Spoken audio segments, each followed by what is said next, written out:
Part 1 of Anchorite by Randall Garrett.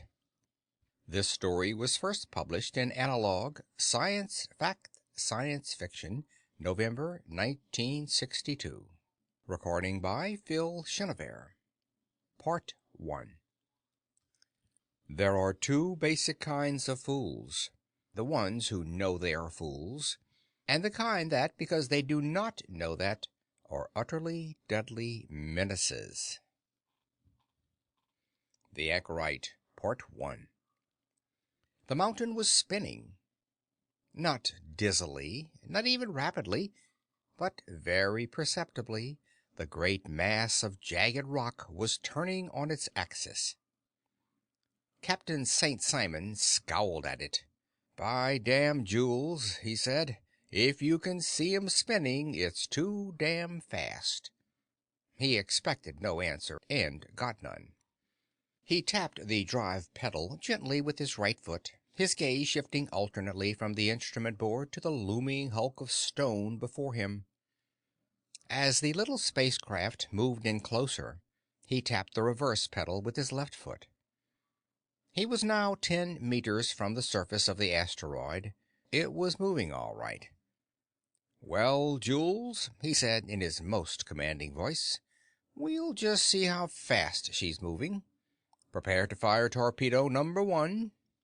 "Yassa, boss. Yassa, Captain St. Simon, sir. Already on the firing line." He touched a button with his right thumb. The ship quivered almost imperceptibly as a jet of liquid leaped from the gun mounted in the nose of the ship. At the same time, he hit the reverse pedal and backed the ship away from the asteroid's surface. No point getting any more gunk on the hull than necessary. The jet of liquid struck the surface of the rotating mountain and splashed, leaving a big splotch of silvery glitter. Even in the vacuum of space, the silicone-based solvents of the paint vehicle took time to boil off. "How's that for pinpoint accuracy, Jules?" "Very good, my lord. Top hole, if I may say so, my lord." "You may." He jockeyed the little spacecraft around until he was reasonably stationary with respect to the great hunk of whirling rock, and had the silver-white blotch centered on the crosshairs of the peeper in front of him. Then he punched the button that started the timer, and waited for the silver spot to come round again. The asteroid was roughly spherical, which was unusual but not remarkable. The radar gave him the distance from the surface of the asteroid, and he measured the diameter and punched it through the calculator. "Observe," he said in a dry, didactic voice. "The diameter is on the order of 5 times 10 to the 14th micromicrons." He kept punching at the calculator. "If we assume a mean density of 2.66 times 10 to the minus 36 metric tons per cubic micromicron, we attain a mean mass of some 1.74 times 10 to the 11th kilograms." More punching, while he kept his eye on the meteorite, watching for the spot to show up again. "And that, my dear Jules, gives us a surface gravity of approximately 2 times 10 to the minus 6th standard Gs." "Jawohl, Herr Oberstleutnant. Und so, mein dear Jules, we have at least the grave suspicion that the surface gravity is less than the centrifugal force at the equator. Nein? Ja, so. Jawohl, Herr Concertmeister." Then there was a long, silent wait, while the asteroid went its leisurely way around its own axis. "There it comes," said Captain St. Simon. He kept his eyes on the crosshair of the peeper, one hand over the timer button. When the silver splotch drifted by the crosshair, he punched the stop button and looked at the indicator. 16 minutes, 40 seconds. How handy! He punched at the calculator again. "Ah, you see, Jules, just as we suspected. Negative G's at the surface, on the equator, comes to 10 to the minus 3rd standard Gs, almost exactly 1 centimeter per second squared. So?" "Ah, so, honorable Captain. Is something like 500 times as great as gravitational attraction, is not so? Sukiyaki, my dear chap, sometimes your brilliance amazes me. Well, at least it meant there would be no loose rubble on the surface. It would have been tossed off long ago by the centrifugal force, flying off at a tangent to become more of the tiny rubble of the belt. Perhaps flying wasn't exactly the right word, though, when applied to a velocity of less than 1 centimeter per second squared. Drifting off, then. "What do you think, Jules?" said St. Simon. Well, I reckon we can do it, Cap'n. "If we go to one of them thar poles, well, let's see." He leaned over and punched more figures into the calculator. Ain't that purty? According to this, there's a spot at each pole about a meter in diameter where the G-pull is greater than the centrifugal force. Captain St. Simon looked at the figures on the calculator. The forces, in any case, were negligibly small. On Earth, where the standard gravity was 98% of a standard G, St. Simon weighed close to 200 pounds. Discounting the spin, he would weigh about 4/10,000ths of a pound on the asteroid he was inspecting. The spin at the equator would try to push him off with a force of about 2/10ths of a pound. But a man who didn't take those forces into account could get himself killed in the belt. "Very well, Jules," he said. "We'll inspect the poles." Do you think they will welcome us in Krakow, Herr Erzbischof? The area around the North Pole, defined as that pole from which the body appeared to be spinning counterclockwise, looked more suitable for operations than the South Pole. Theoretically, St. Simon could have stopped the spin, but that would have required an energy expenditure of some 23,000 kilowatts in the first place, and it would have required an anchor to be set somewhere on the equator.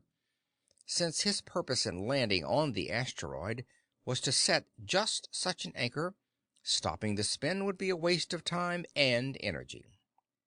Captain St. Simon positioned his little spacecraft a couple of meters above the North Pole. It would take better than 6 minutes to fall that far, so he had plenty of time. "Perhaps a boarding party, Mr. Christian? On the double." Aye, sir, on the double it is. St. Simon pushed himself over to the locker, took out his vacuum suit, and climbed into it.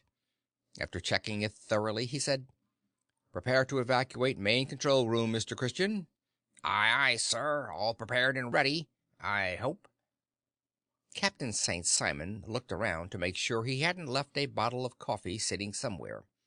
He'd done that once, and the stuff had boiled out all over everywhere when he pulled the air out of the little room. Nope, no coffee. No obstacles to turning on the pump.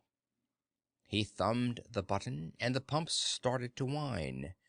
The whine built up to a crescendo, then began to die away until finally it could only be felt through the walls or floor. The air was gone. Then he checked the nanometer to make sure that most of the air had actually been pumped back into the reserve tanks. Satisfied, he touched the button that would open the door. There was a faint jar as the remaining wisps of air shot out into the vacuum of space.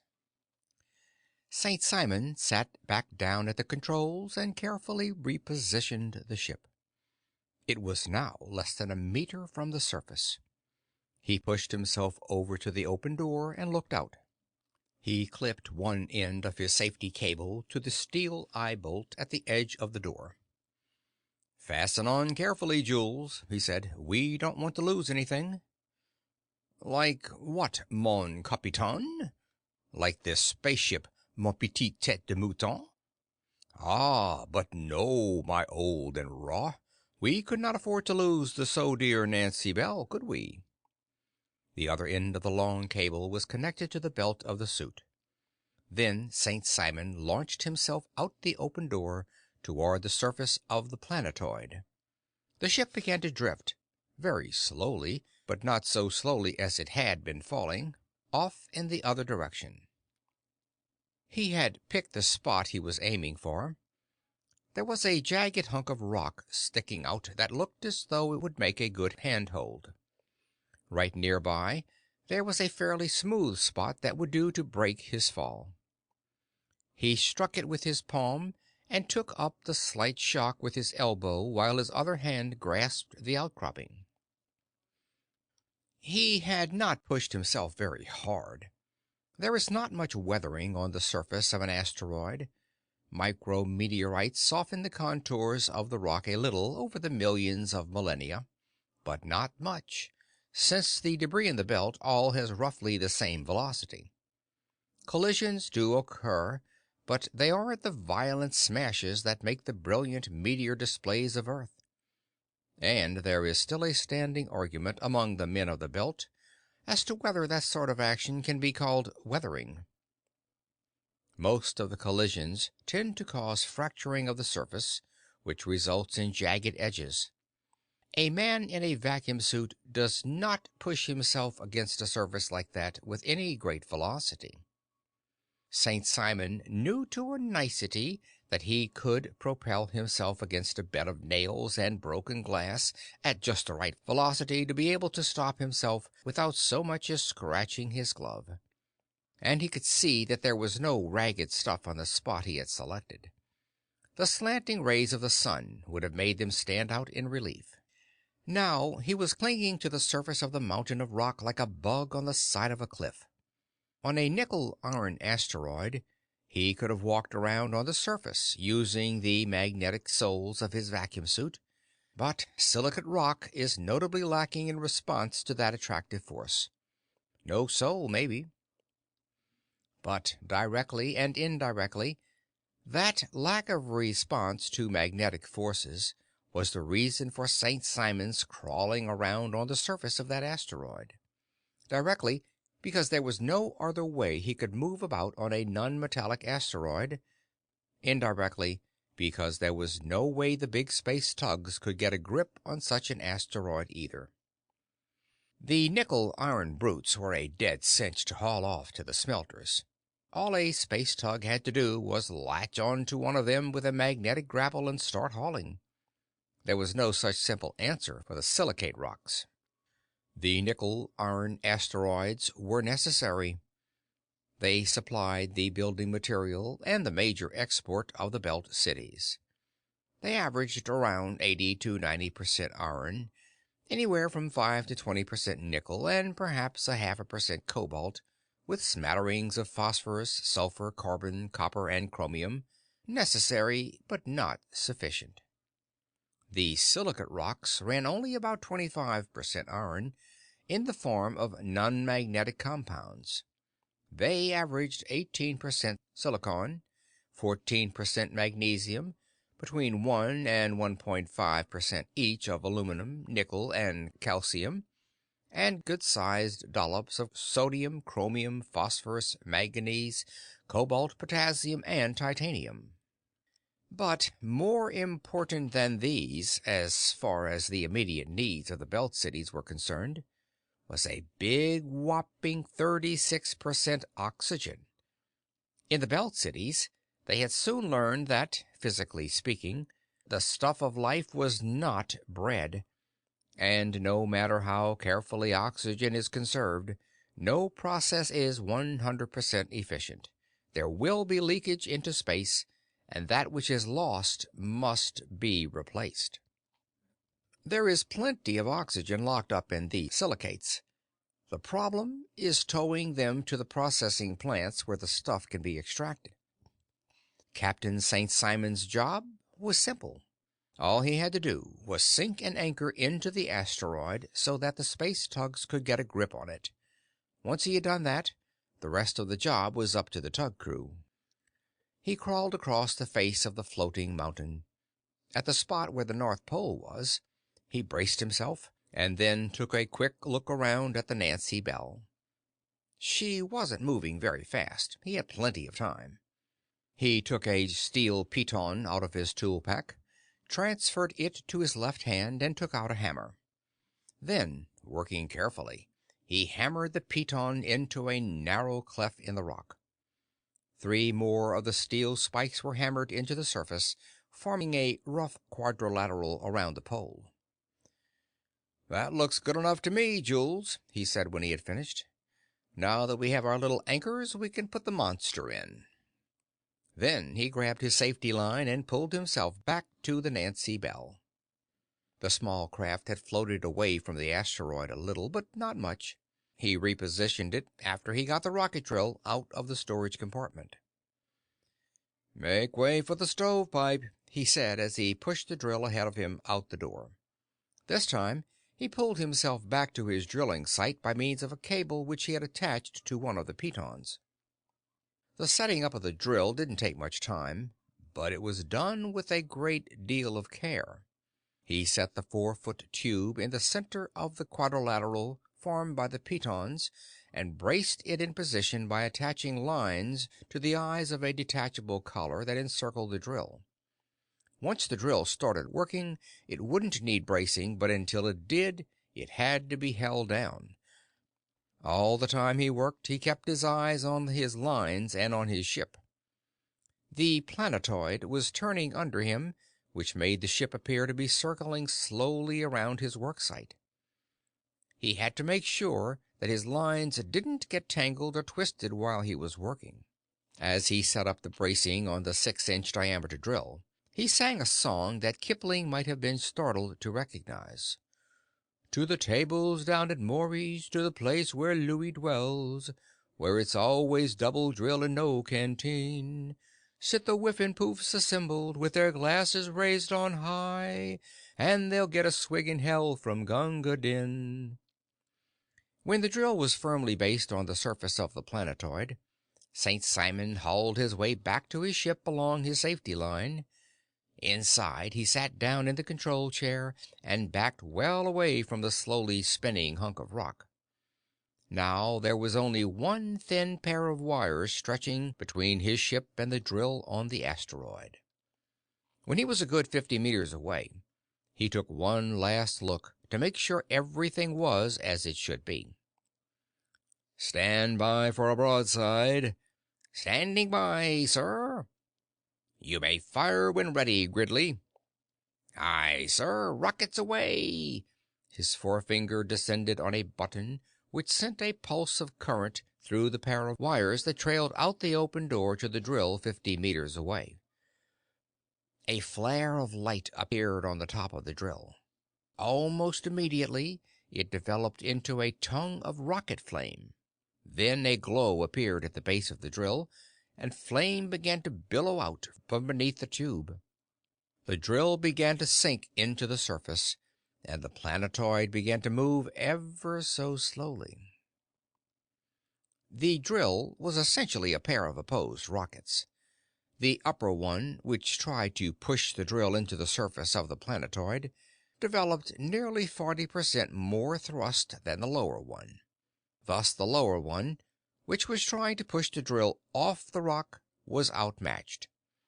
It had to back up if possible. And it was certainly possible. The exhaust flame of the lower rocket easily burrowed a hole that the rocket could back into, while the silicate rock boiled and vaporized in order to get out of the way. Soon there was no sign of the drill body itself. There was only a small volcano spewing up gas and liquid from a hole in the rock. On the surface of a good-sized planet, the drill would have built up a little volcanic cone around the lip of the hole, but building a cone like that requires enough gravity to pull the hot matter back to the edge of the hole. The fireworks didn't last long. The drill wasn't built to go too deep. A drill of that type could be built which would burrow its way right through a small planetoid, but that was hardly necessary for planting an anchor. 10 meters was quite enough. Now came the hard work.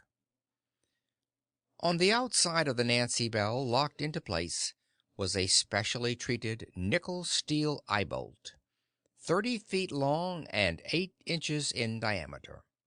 There had been 10 of them, just as there had been 10 drills in the storage locker.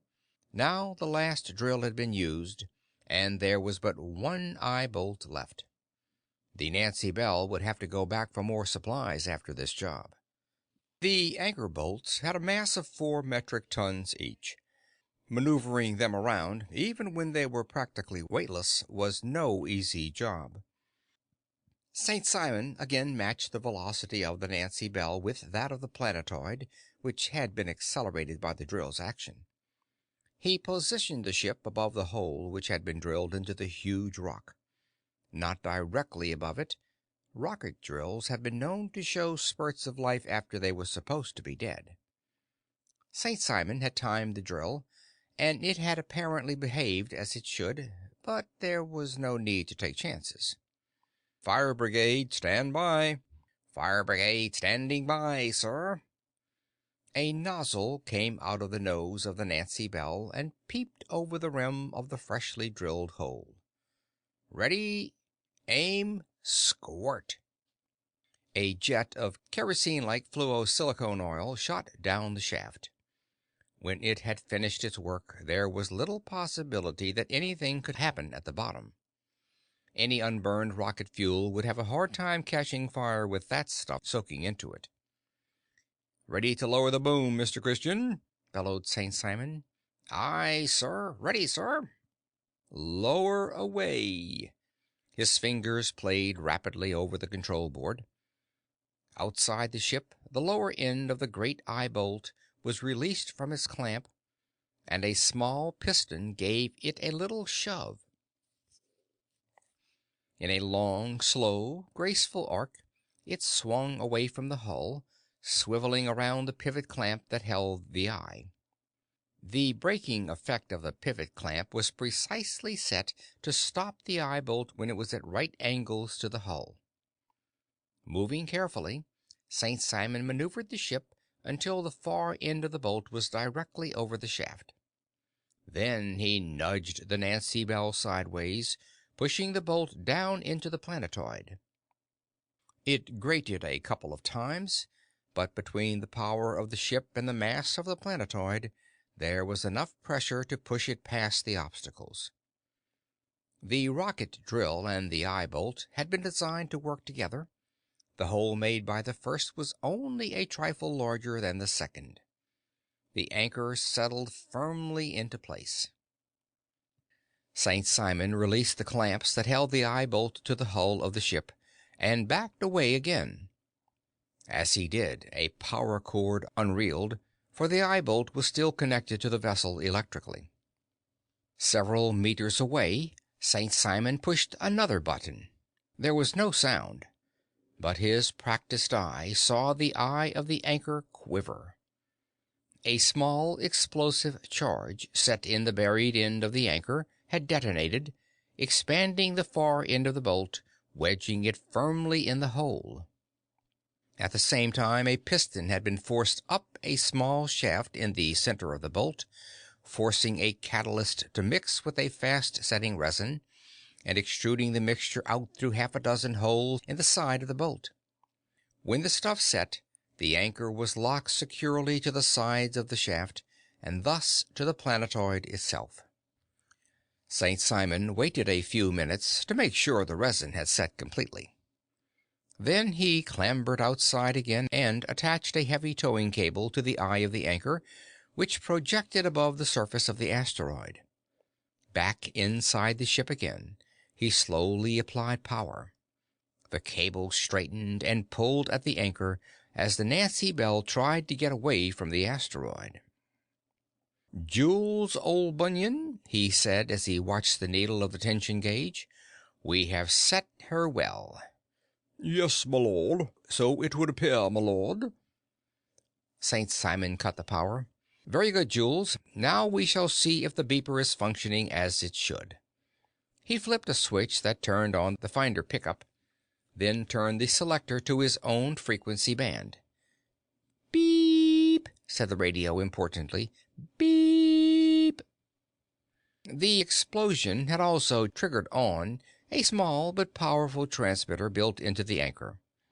The tugs would be able to find the planetoid by following the beeps. "Ah, Jules, success!" "Yes, my lord, success! For the 10th time in a row this trip. And how many trips does this make?" Ah, but who's counting? Think of the money. And the monotony, my lord. To say nothing of molasses, muchness, and other things that begin with an M. Quite so, Jules, quite so. Well, let's detach the towing cable and be on our way. Whither, my lord? Vesta? I rather thought Palace this time, old thimble. Still, my lord, Vesta. Palace, Jules. Vesta? Hi-ho, said Captain St. Simon thoughtfully. Palace? The argument continued while the tow cable was detached from the freshly placed anchor, and while the air was being let back into the control chamber, and while St. Simon divested himself of his suit. Actually, although he would like to go to Vesta, it was out of the question. Energy-wise and time-wise, Pallas was much closer. He settled back in the bucket seat and shot toward Pallas. Mr. Edway Tarnhorst was from San Pedro, Greater Los Angeles, California, Earth. He was a businessman of executive rank and was fairly rich. In his left lapel was the Magistral Knight's Cross of the Sovereign Hierosolymitan Order of Malta, reproduced in miniature. In his wallet was a card identifying him as a representative of the constituency of Southern California to the Supreme Congress of the People of the United Nations of Earth. He was just past his 53rd birthday, and his lean, ascetic face and graying hair gave him a look of saintly wisdom. Aside from the 8-pointed cross in his lapel, the only ornamentation or jewelry he wore consisted of a small, exquisitely thin gold watch on his left wrist, and on the ring finger of his left hand a gold signet ring set with a single flat, unfaceted diamond, which was delicately engraved with the Tarnhorst coat of arms. His clothing was quietly but impressively expensive, and under Earth gravity would probably have draped impeccably, but it tended to fluff oddly away from his body under a G-pull only 1/20th of Earth's. He sat in his chair with both feet planted firmly on the metal floor, and his hands gripping the armrests as though he were afraid he might float off toward the ceiling if he let go. But only his body betrayed his unease. His face was impassive and calm. The man sitting next to him looked a great deal more comfortable. This was Mr. Peter Danley, who was 20 years younger than Mr. Tarnhorst, and looked at... Instead of the earth-cut clothing that the older man was wearing, he was wearing the close-fitting tights that were the common dress of the Belt cities. His hair was cropped close, and the fine blonde strands made a sort of golden halo about his head when the light from the panels overhead shone on them. His eyes were pale blue, and the lashes and eyebrows were so light as to be almost invisible. That effect, combined with his thin-lined, almost lipless mouth, gave his face a rather expressionless expression. He carried himself like a man who was used to low gravity or null gravity conditions, but he talked like an Earthman, not a Belt man. The identification card in his belt explained that. He was a pilot on the Earth-Moon shuttle service.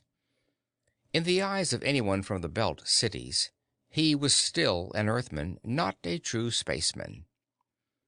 He was looked upon in the same way that the captain of a transatlantic liner might have looked upon the skipper of the Staten Island ferry 2 centuries before. The very fact that he was seated in a chair gave away his Earth habits. The third man was standing, leaning at a slight angle, so that his back touched the wall behind him. He was not tall, 5'9", and his face and body were thin. His tanned skin seemed to be stretched tightly over this scanty padding, and in places the bones appeared to be trying to poke their way through to the surface. His ears were small and lay nearly flat against his head, and the hair on his skull was so sparse that the tanned scalp could be easily seen beneath it, although there was no actual bald spot anywhere.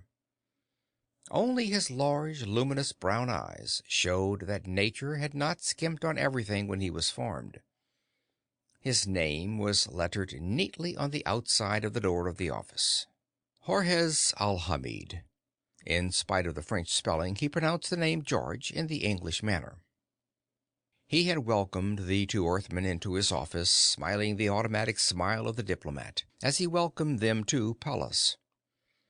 As soon as they were comfortably seated, though perhaps that word did not exactly apply to Edway Tarnhorst, George Alhamid said, "Now, gentlemen, what can I do for you?" He asked it as though he were completely unaware of what had brought the two men to Pallas. Tarnhorst looked as though he were privately astonished that his host could speak grammatically. "Mr. Alhamid," he began, "I don't know whether you're aware that the industrial death rate here in the Belt has been the subject of a great deal of discussion in both industrial and governmental circles on Earth." It was a half question, and he let it hang in the air, waiting to see whether he got an answer. "Certainly, my office has received a great deal of correspondence on the subject," Alhamid said.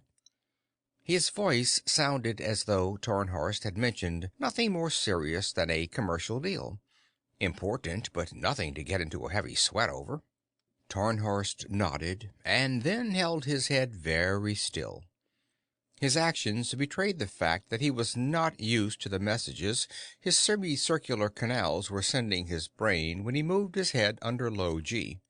"Exactly," he said after a moment's pause. "I have stat copies of a part of that correspondence. To be specific, the correspondence between your office and the Workers' Union Safety Control Board, and between your office and the Working Man's Compensation Insurance Corporation." "I see. Well, then, you're fully aware of what our trouble is, Mr. Tarnhorst. I'm glad to see that an official of the insurance company is taking an interest in our troubles." Tarnhorst's head twitched, as though he were going to shake his head and had thought better of it a fraction of a second too late. It didn't matter. The fluid in his inner ears sloshed anyway. "I am not here in my capacity as an officer of the Working Man's Compensation Insurance Corporation," he said carefully. "I am here as a representative of the People's Congress." Alhamid's face showed a mild surprise, which he did not feel.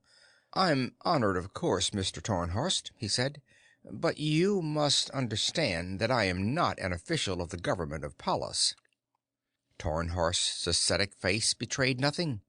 "Since you have no unified government out here," he said, "I cannot, of course, presume to deal with you in a governmental capacity. I have spoken to the governor of Pallas, however, and he assures me that you are the man to speak to." "If it's about the industrial death rate," Alhamid agreed, "then he's perfectly correct. But if you're here as a governmental representative of Earth, I don't understand—" "Please, Mr. Alhamid," Tarnhorst interrupted with a touch of irritation in his voice. "This is not my first trip to the Belt, nor my first attempt to deal with the official workings of the Confederated Cities." Alhamid nodded gently. It was, as a matter of fact, Mr. Tarnhorst's second trip beyond the Martian orbit, the first having taken place some 3 years before, but the complaint was common enough. Earth, with its strong centralized government, simply could not understand the functioning of the Belt Confederacy. A man like Tarnhorst apparently couldn't distinguish between government and business. Knowing that, Alhamid could confidently predict what the general sense of Tarnhorst's next sentence would be. "I am well aware," said Tarnhorst, "that the Belt companies not only have the various governors under their collective thumb, but have thus far prevented the formation of any kind of centralized government. Let us not quibble, Mr. Alhamid. The Belt companies run the Belt, and that means that I must deal with officials of those companies, such as yourself." Alhamid felt it necessary to make a mild speech in rebuttal. "I cannot agree with you, Mr. Tarnhorst. I have nothing to do with the government of Pallas or any of the other asteroids. I am neither an elected nor an appointed official of any government. Nor, for that matter, am I an advisor in either an official or unofficial capacity to any government. I do not make the laws designed to keep the peace, nor do I enforce them, except in so far as I am a registered voter, and therefore have some voice in those laws in that respect. Nor again do I serve any judiciary function in any belt government, except insomuch as I may be called upon for jury duty. I am a business executive, Mr. Tarnhorst, nothing more. If you have governmental problems to discuss, then I can't help you, since I'm not authorized to make any decisions for any government. Edway Tarnhorst closed his eyes and massaged the bridge of his thin nose between thumb and forefinger. I understand that. I understand that perfectly. But out here the companies have taken over certain functions of government, shall we say? Shall we say, rather, that on Earth the government has usurped certain functions which rightfully belong to private enterprise? Alhamid said gently. Historically, I think that is the correct view. Tarnhorst opened his eyes and smiled. You may be quite correct. Historically speaking, perhaps, the Earth government has usurped the functions that rightfully belong to kings, dictators, and warlords, to say nothing of local satraps and petty chieftains. Perhaps we should return to that? Perhaps we should return to the human suffering that was endemic to those times? You might try, said Alhamid with a straight face. Say 1 year out of every 10. It would give the people something to look forward to with anticipation, and to look back upon with nostalgia. Then he changed his tone. If you wish to debate theories of government, Mr. Tarnhorst, possibly we could get up a couple of teams. Make a public affair of it. It could be taped and televised here and on Earth, and we could charge royalties on each. Peter Danley's blond, blank face became suddenly animated. He looked as though he were trying to suppress a laugh.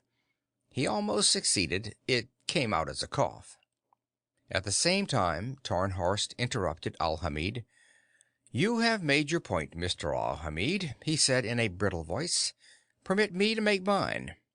I have come to discuss business with you, but as a member of the Congressional Committee for Industrial Welfare, I am also in search of facts. Proper legislation requires facts, and legislation passed by the Congress will depend to a great extent upon the report of my findings here. I understand, said Mr. Alhamid. I'll certainly be happy to provide you with whatever data you want, with the exception of data on industrial processes, of course. That's not mine to give. But anything else, he gestured with one hand, opening it palm upwards, as though dispensing a gift. I'm not interested in industrial secrets, said Tarnhorst, somewhat mollified. It's a matter of the welfare of your workers. We feel that we should do something to help. As you know, there have been protests from the Workers' Union Safety Control Board and from the Working Man's Compensation Insurance Corporation. Alhamid nodded. I know. The insurance company is complaining about the high rate of claims for deaths. They've threatened to raise our premium rates. Considering the expense, don't you as a businessman think that a fair thing to do? No, Alhamid said. I have pointed out to them that the total amount of claims is far less per capita than, for instance, the Steel Construction Workers' Union on Earth. Granted, there are more death claims, but these are more than compensated for by the fact that the claims for disability and hospitalization are almost negligible. That's another thing we don't understand, Tarnhorst said carefully. It appears that not only are the safety precautions insufficient, but the post-accident care is, inefficient. I assure you that what post-accident care there is, Alhamid said, is quite efficient. But there is a high mortality rate because of the very nature of the job. Do you know anything about anchor placing, Mr. Tarnhorst? Very little, Tarnhorst admitted. That is one of the things I am here to get information on. You used the phrase, what post-accident care there is. Just how do you mean that? Mr. Tarnhorst, when a man is out in space, completely surrounded by a hard vacuum, any accident is very likely to be fatal. On Earth, if a man sticks his thumb in a punch press, he loses his thumb. Out here, if a man's thumb is crushed off while he's in space, he loses his air and his life long before he can bleed to death. Anything that disables a man in space is deadly 99 times out of 100. I can give you a parallel case. In the early days of oil drilling, wells occasionally caught fire. One of the ways to put them out was to literally blow them out with a charge of nitroglycerin. Naturally, the nitroglycerin had to be transported from where it was made to where it was to be used. Sensibly enough, it was not transported in tank car lots. It was carried in small, special containers by a single man in an automobile, who used the back roads and avoided traffic and stayed away from thickly populated areas, which was possible in those days. In many places, these carriers were required to paint their cars red and have the words "Danger Nitroglycerin" painted on the vehicle in yellow. Now, the interesting thing about that situation is that, whereas insurance companies in those days were reluctant to give policies to those men, even at astronomical premium rates, disability insurance cost practically nothing, provided the insured would allow the insertion of a clause that restricted the covered period to those times when he was actually engaged in transporting nitroglycerin. You can see why. I am not familiar with explosives, Tarnhorst said. I take it that the substance is, easily detonated? That's right, said Al-Hamid. It's not only sensitive, but it's unreliable. You might actually drop a jar of the stuff and do nothing but shatter the jar. Another jar, apparently exactly similar, might go off because it got jiggled by a seismic wave from a passing truck half a mile away. But the latter was a great deal more likely than the former. Very well, said Tarnhorst after a moment. I accept that analogy. I'd like to know more about the work itself. What does the job entail exactly? What safety precautions are taken? It required the better part of 3 hours to explain exactly what an anchor setter did and how he did it, and what safety precautions were being taken. Through it all, Peter Danley just sat there, listening, saying nothing. Finally, Edway Tarnhorst said, "Well, thank you very much for the information, Mr. Alhamid. I'd like to think this over. May I see you in the morning?" "Certainly, sir. You're welcome at any time." "Thank you." The two Earthmen rose from their seats, Tarnhorst carefully, Danley with the ease of long practice. "Would 9 in the morning be convenient?" "Quite convenient. I'll expect you." End of Part 1.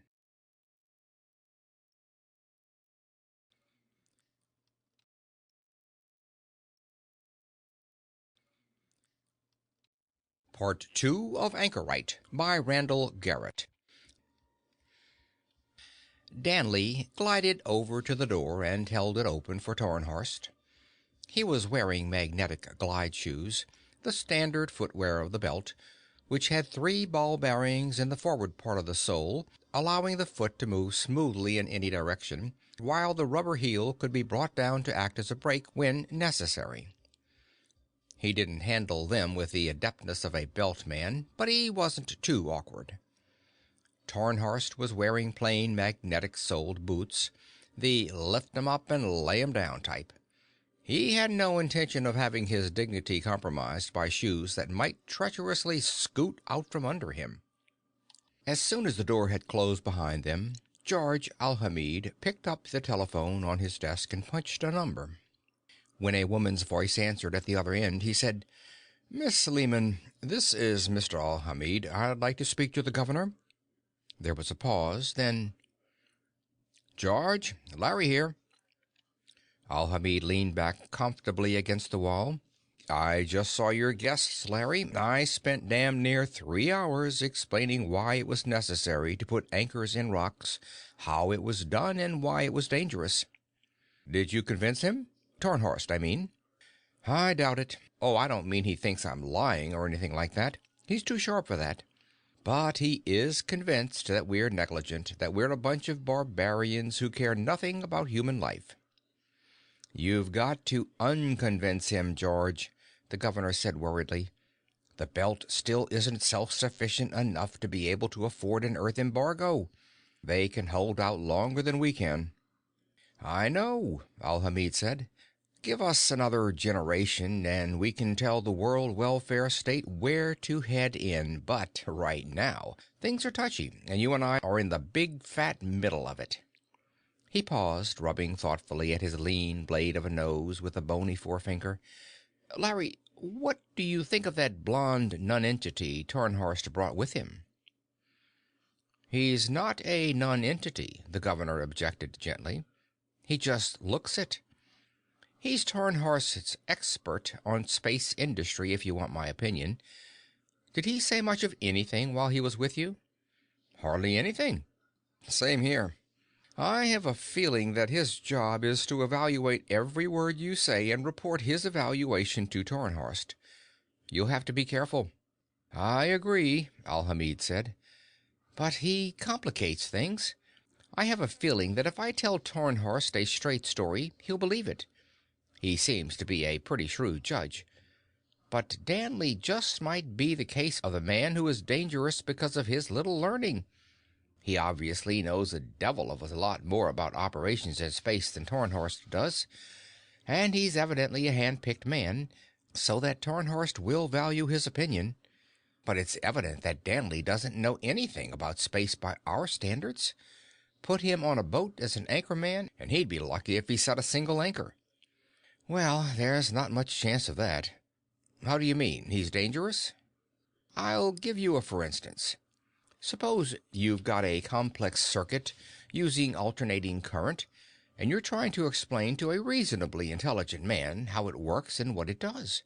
If he doesn't know anything about electricity, he might understand the explanation, but he'll believe that you're telling him the truth even if he doesn't understand it. But if he knows the basic theory of direct currents, you're likely to find yourself in trouble because he'll know just enough to see that what you're telling him doesn't jibe with what he already knows. Volts times amperes equals watts as far as he's concerned. And the term power factor does nothing but confuse him. He knows that copper is a conductor, so he can't see how a current could be cut off by a choke coil. He knows that a current can't pass through an insulator, so a condenser obviously can't be what you say it is. Mentally, he tags you as a liar, and he begins to dig in to see how your gadget really works. I see what you mean. Bad, he snorted. Blast Earthmen anyway. Have you ever been there? Earth? Nope. By careful self-restraint, I've managed to forego that pleasure so far, Larry. Why? It's a feel of the place that I can't stand. I don't mean the constant high G. I take my daily exercise spin in the centrifuge just like anyone else, and you soon get used to the steady pull on Earth. I mean the constant oppressive psychic tension, if you see what I mean. The feeling that everyone hates and distrusts everyone else. The curious impression of fear underneath every word and action. I'm older than you are, George, and I've lived with a kind of fear all my life, just as you and everyone else in the Belt has. A single mistake can kill out here, and the fear that it will be some fool who makes a mistake that will kill hundreds is always with us. We've learned to live with that kind of fear. We've learned to take steps to prevent any idiot from throwing the wrong switch that would shut down a power plant or open an airlock at the wrong time. But the fear on Earth is different. It's the fear that everyone else is out to get you. The fear that someone will stick a figurative knife in your back and reduce you to the basic subsistence level. And that fear is solidly based, believe me. The only way to climb up from basic subsistence is to climb over everyone else, to knock aside those in your way, to get rid of whoever is occupying the position you want. And once you get there, the only way you can hold your position is to make sure that nobody below you gets too big for his britches. The rule is, pull down those above you, hold down those below you. I've seen it, George. The big cities are packed with people whose sole ambition in life is to badger their local welfare worker out of another check. They need new clothes, they need a new bed, they need a new table, they need more food for the new baby, they need this, they need that. All they ever do is need. But of course, they're far too aristocratic to work.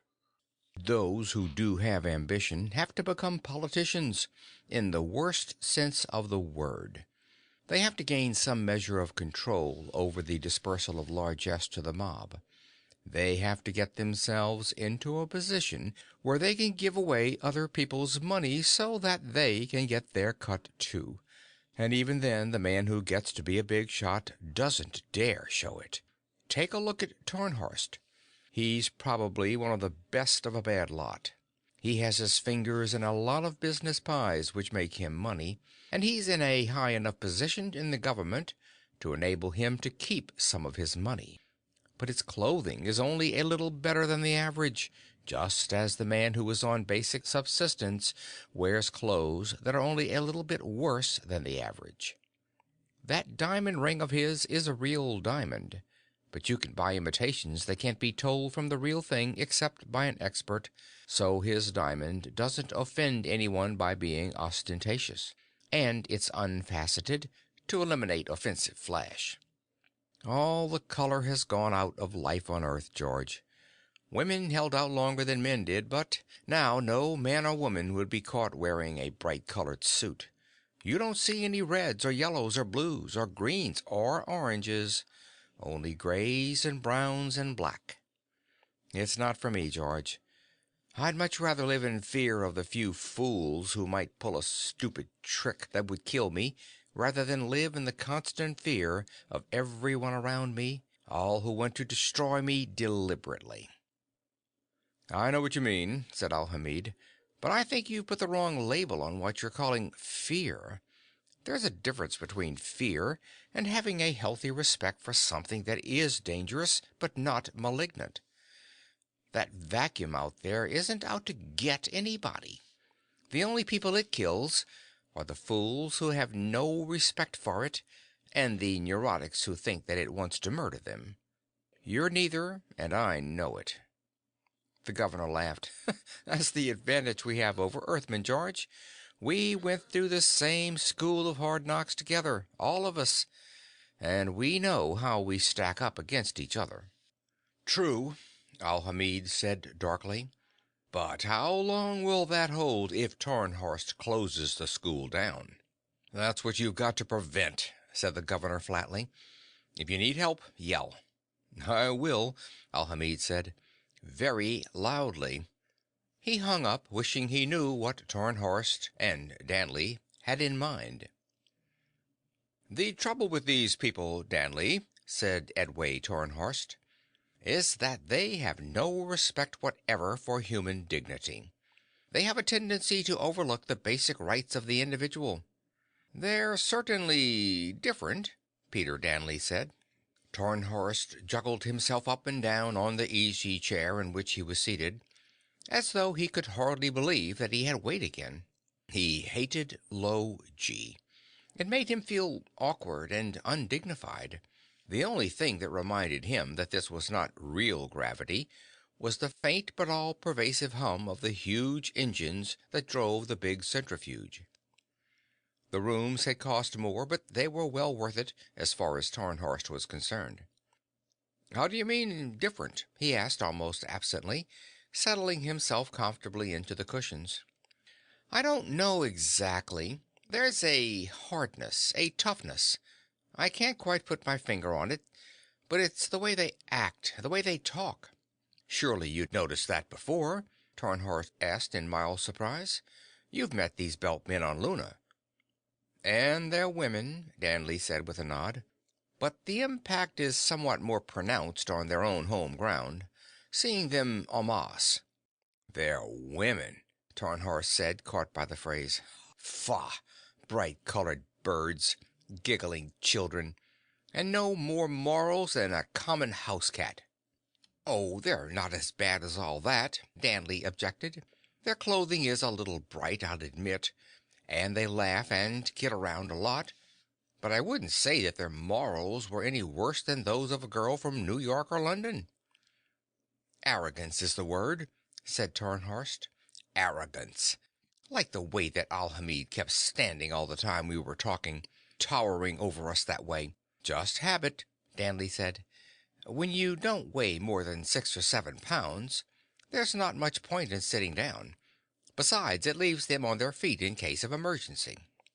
He could have sat down out of politeness, Tarnhorst said, but no. They try to put on an air of superiority that is offensive to human dignity. He leaned back in his chair, stretched out his legs, and crossed his ankles. However, attitude itself needn't concern us until it translates itself into antisocial behavior. What cannot be tolerated is this callous attitude toward the dignity and well-being of the workers out here. What did you think of Alhamid's explanation of this anchor-setting business? Danley hesitated. It sounded straightforward enough as far as it went. You think he's concealing something, then? I don't know. I don't have all the information. He frowned, putting furrows between his almost invisible blond brows.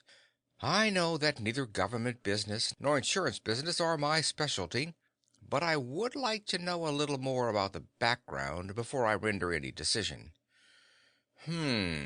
Well, Tarnhorst frowned in thought for a moment, then came to a decision. I can't give you the detailed data, of course. That would be a violation of the People's Mutual Welfare Code, but I can give you the general story. I just want to know what sort of thing to look for, Danley said.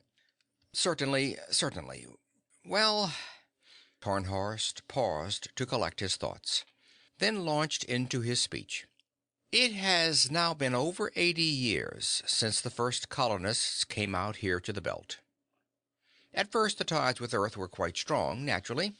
Only a few actually intended to stay out there the rest of their lives. Most of them intended to make themselves a nice little nest egg, come back home and retire. At the same time, the world state was slowly evolving from its originally loosely tied group of independent nations toward what it is today. The people who came out here were mostly misfits, sociologically speaking. He smiled sardonically. They haven't changed much. At any rate, as I said, they were strongly tied to Earth. There was the matter of food, air, and equipment, all of which had to be shipped out from Earth to begin with. Only the tremendous supply of metal, almost free for the taking, made such a venture commercially possible.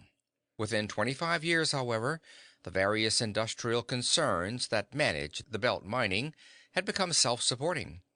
The robot scoopers, which were used to mine methane and ammonia from Jupiter's atmosphere, gave them plenty of organic raw material. Now they grow plants of all kinds and even raise food animals. They began, as every misfit does, to complain about the taxes the government put on their incomes. The government, in my opinion, made an error back then. They wanted to keep people out in the belt, since the mines on Earth were not only rapidly being depleted, but the mining sites were needed for living space. Besides, asteroid materials were cheaper than metals mined on Earth. To induce the colonists to remain in the belt, no income tax was levied. The income tax was replaced by an 80% tax on the savings accumulated when the colonists returned to Earth to retire. They resented even that. It was explained to them that the asteroids were, after all, natural resources, and that they had no moral right to make a large profit and deprive others of their fair share of the income from a natural resource, but they insisted that they had earned it and had a right to keep it. In other words, the then government bribed them to stay out here, and the bribe was more effective than they had intended. So they stayed out here and kept their money, Danley said. Exactly. At that time, if you will recall, there was a great deal of agitation against colonialism. There had been for a long time, as a matter of fact. That agitation was directed against certain industrial robber baron nations who had enslaved the populace of parts of Asia and Africa solely to produce wealth, and not for the benefit of the people themselves. But the Belt operators took advantage of the anti-colonialism of the times and declared that the Belt cities were, and by right ought to be, free and independent political entities. It was a ridiculous assumption, of course, but since the various Belt cities were at that time under the nominal control of three or four of the larger nations, the political picture required that they be allowed to declare themselves independent. It was not anticipated at the time that they would be so resistant toward the world government. He smiled slightly.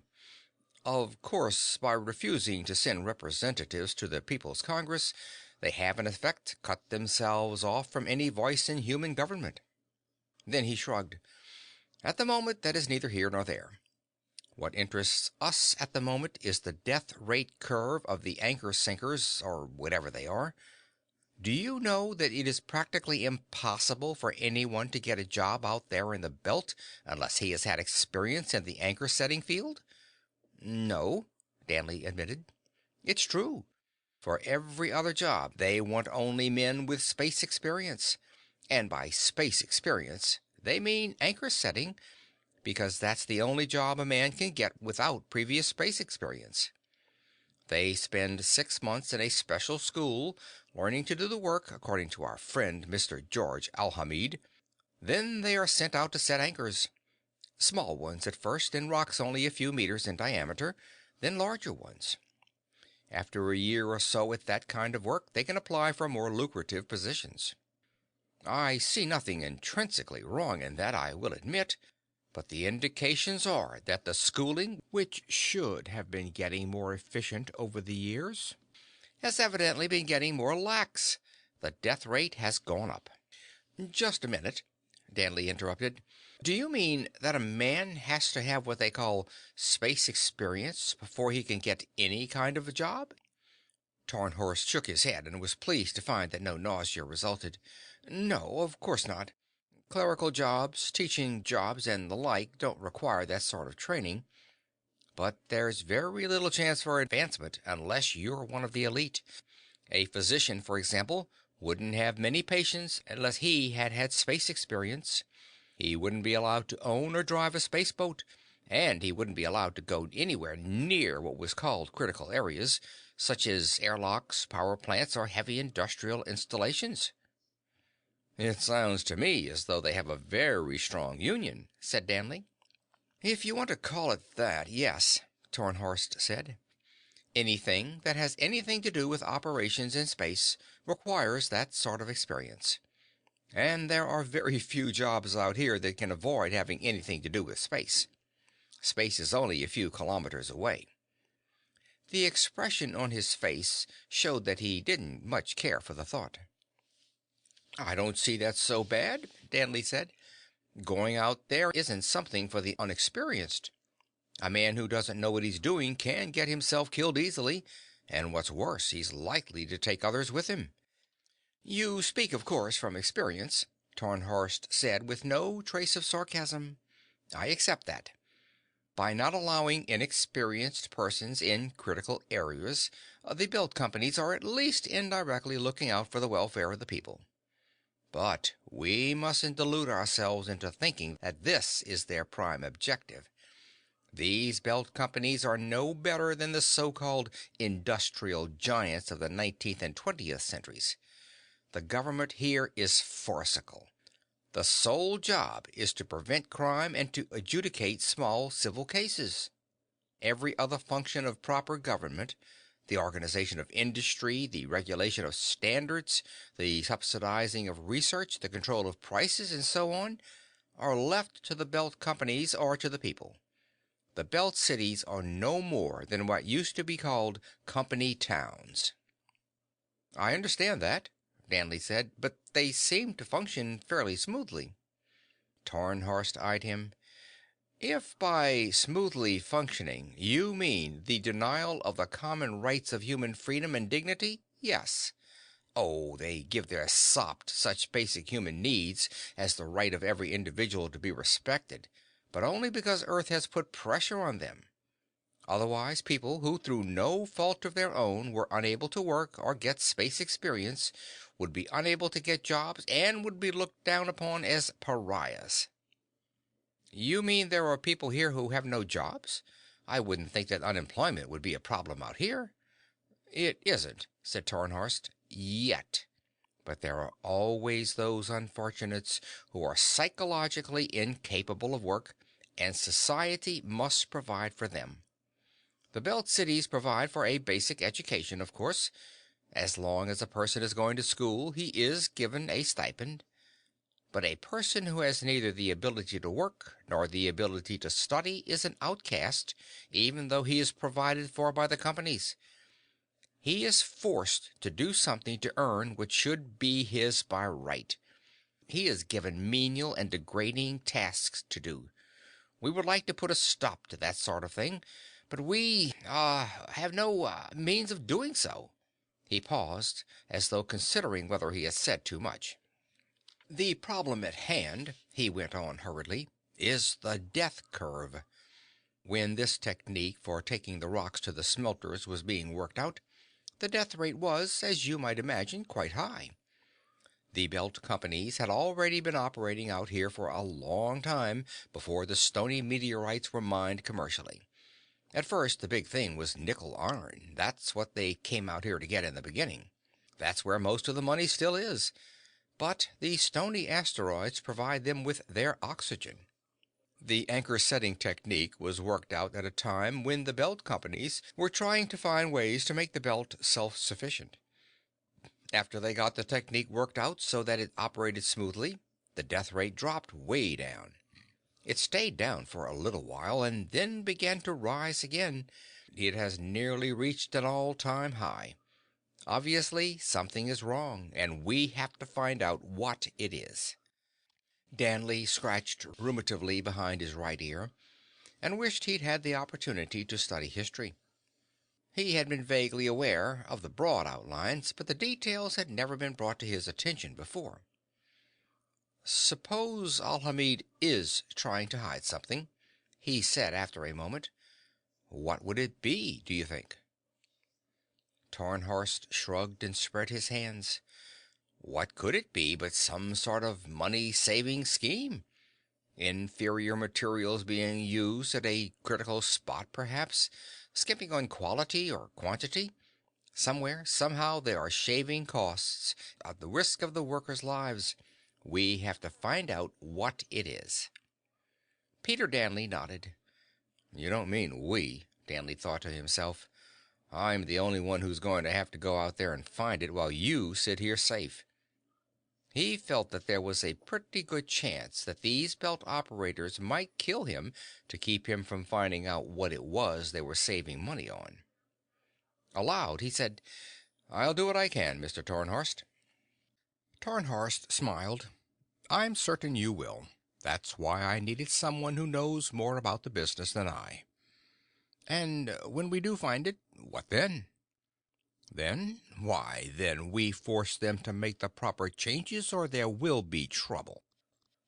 George Alhamid heard the whole conversation early the next morning. The governor himself brought the recording over to his office.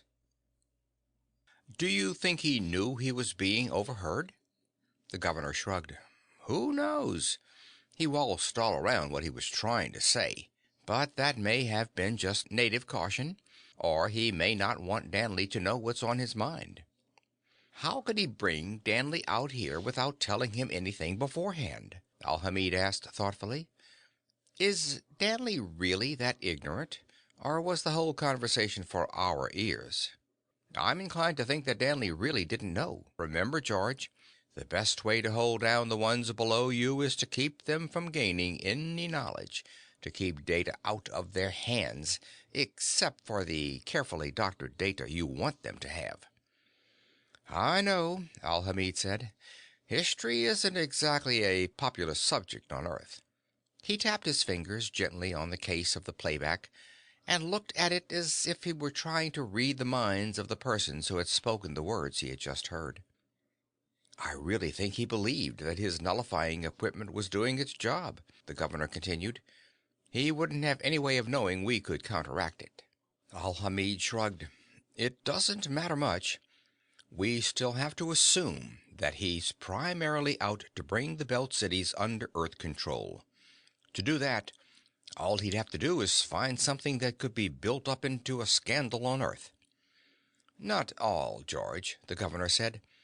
It would take a lot more than that alone, but it would certainly be a start in the right direction. One thing we do know, Al-Hamid said, is that nobody on Earth will allow any action against the Belt unless popular sentiment is definitely against us. As long as we are apparently right-thinking people, we're all right. I wonder why Tarnhorst is so anxious to get us under the thumb of the People's Congress. Is it purely that half-baked idealism of his?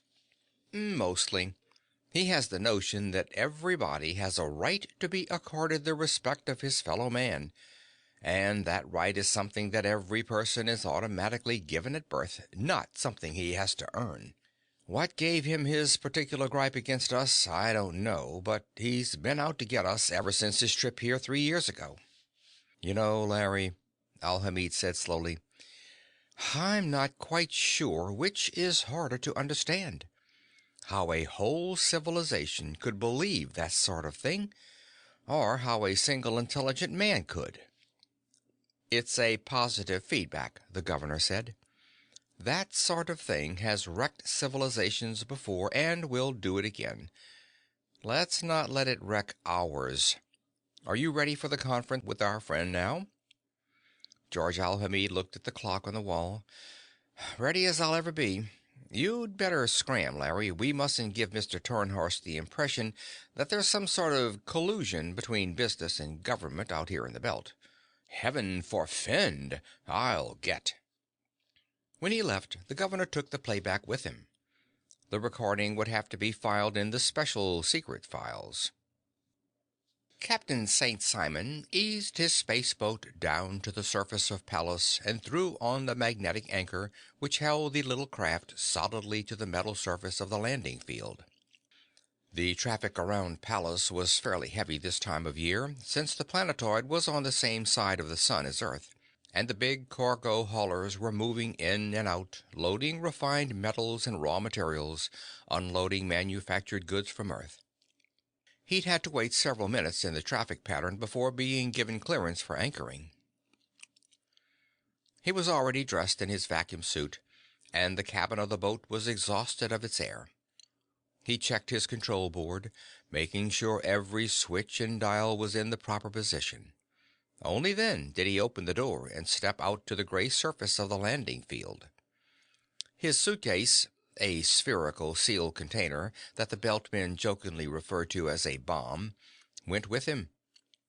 He locked the door of his boat and walked down the yellow-painted safety lane toward the nearest airlock leading into the interior of the planetoid. He lifted his feet and set them down with precision. Nobody but a fool wears glide boots on the outside.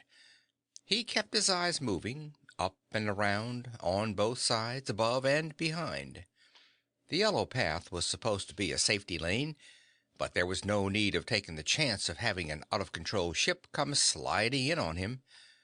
Of course, if it was coming in really fast, he'd have no chance to move. He might not even see it at all, but why get slugged by a slow one? He waited outside the airlock for the green light to come on. There were several other spacesuited figures around him, but he didn't recognize any of them. He hummed softly to himself. The green light came on, and the door of the airlock slid open. The small crowd trooped inside, and after a minute the door slid shut again. As the elevator dropped, St. Simon heard the familiar whoosh as the air came rushing in. By the time it had reached the lower level, the elevator was up to pressure. On Earth, there might have been a sign in such an elevator reading, "Do not remove vacuum suits in elevator." There was no need for it here. Every man there knew how to handle himself in an airlock. If he hadn't, he wouldn't have been there.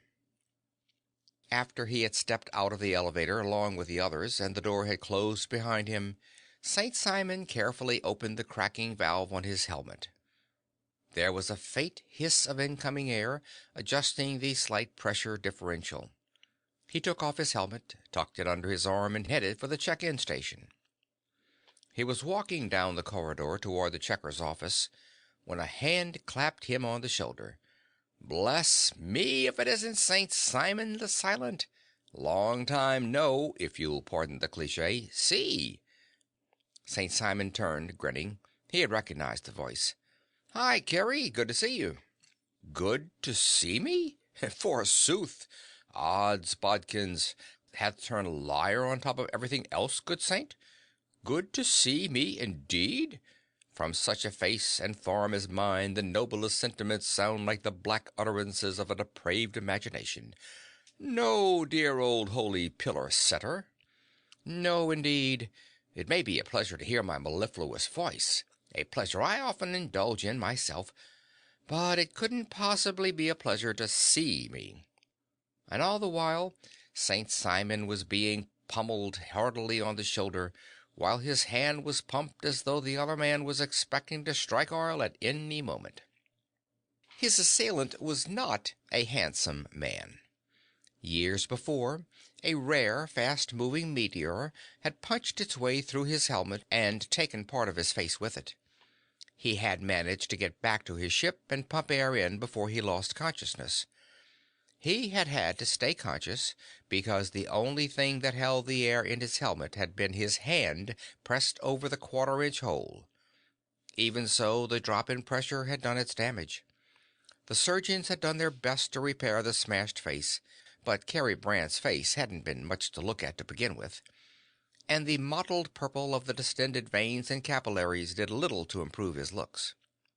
But his ruined face was a badge of honor, and Cary Brand knew the fact as well as anyone. Like St. Simon, Captain Brand was a professional anchor setter. Most of the men who put in the necessary 2 years went on to better jobs after they had the required space experience, but there were some who liked the job and stuck with it. It was only these men, the real experts among the anchor-setting fraternity, who rated the title of captain. They were freelancers who ran things pretty much their own way. Just going to the checker? St. Simon said. Cary Brand shook his head. I've already checked in, old Sanctus, and I'll give you 3 1/7 guesses who got a blue ticket. St. Simon said nothing, but he pointed a finger at Brand's chest. A mild surmise, but a true one, said Brand. You are indeed gazing upon Professor Cary Brand, B.A., M.A., Ph.D., that is to say, borer of asteroids, master of anchors, and planetoid hauler deluxe. No, don't look sorry for me. Somebody has to teach the tadpoles how to survive in space if you're not too stupid to live, a subject upon which I am an expert. On being too stupid to live? St. Simon asked gently.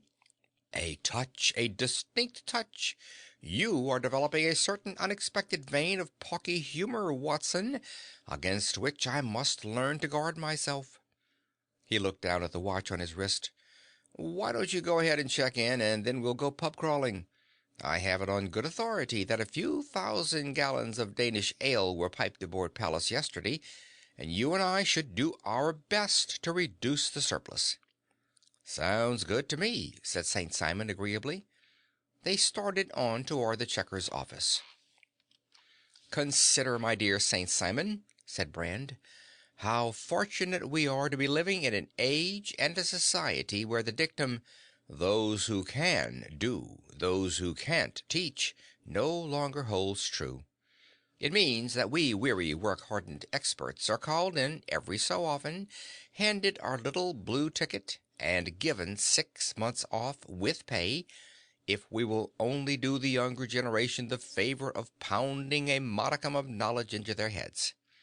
During that time, if we are very careful, We can try to prevent our muscles from going to flab and our brains from corroding with ennui, so that when we again debark into the infinite sea of emptiness which surrounds us to pursue our chosen profession, we don't get killed on the first try. Isn't it wonderful?" "Cheer up," said St. Simon. "Teaching isn't such a bad lot, and after all you do get paid for it. And at a salary. A poobah paid for his services. I, a salaried minion. But I do it. It revolts me, but I do it." The short, balding man behind the checker's desk looked up as the two men approached. "Hello, Captain," he said as St. Simon stepped up to the desk. "How are you, Mr. Murtaugh?" St. Simon said politely. He handed over his logbook. "There's the data on my last 10. I'll be staying here for a few days, so there's no need to rush the refill requisition. Any calls for me?" The checker put the logbook in the duplicator. "I'll see if there are, Captain." He went over to the auto file and punched St. Simon's serial number. Very few people write to an anchorman, since he is free to check in and reload at any of the major belt cities, and since, in his search for asteroids, his erratic orbit is likely to take him anywhere, it might be months or years before a written letter caught up with him. On the other hand, a message could be beamed to every city, and he could pick it up wherever he was. It cost money, but it was sure. "One call," the checker said. He handed St. Simon a message slip. It was unimportant. Just a note from a girl on Vesta. He promised himself that he'd make his next break at Vesta, come what may. He stuck the flimsy in his pocket and waited while the checker went through the routine of recording his log and making out a pay voucher. There was no small talk between himself and the checker. Mr. Murtaugh had not elected to take the schooling necessary to qualify for other than a small desk job. He had no space experience. Unless and until he did, there would be an invisible but none the less real barrier between himself and any spaceman. It was not that St. Simon looked down on the man, exactly.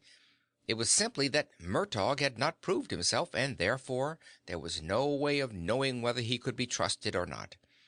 And since trust is a positive quality, lack of it can only mean mistrust. Murtaugh handed Captain St. Simon an envelope. "That's it, Captain. Thank you." St. Simon opened the envelope, took out his check, and a blue ticket. Cary Brand broke into a guffaw. When the phone on his desk rang, George Alhamid scooped it up and identified himself. "This is Larry, George," said the governor's voice. "How are things so far?" "So far, so good," Alhamid said. "For the past week, Mr. Peter Danley has been working his head off, under the tutelage of two of the toughest, smartest anchormen in the business.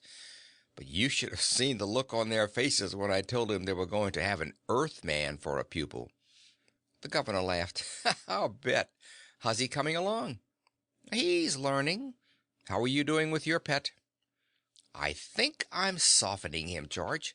I found out what it was that got his goat 3 years ago." "Yeah?" "Sure. On Ceres, where he went 3 years ago, he was treated as if he weren't as good as a belt man." Alhamid frowned. "Someone was disrespectful?" "No, that is, not exactly. But he was treated as if we didn't trust his judgment, as though we were a little bit afraid of him." "Oh ho, I see what you mean." "Sure. We treated him just as we would anyone who hasn't proved himself.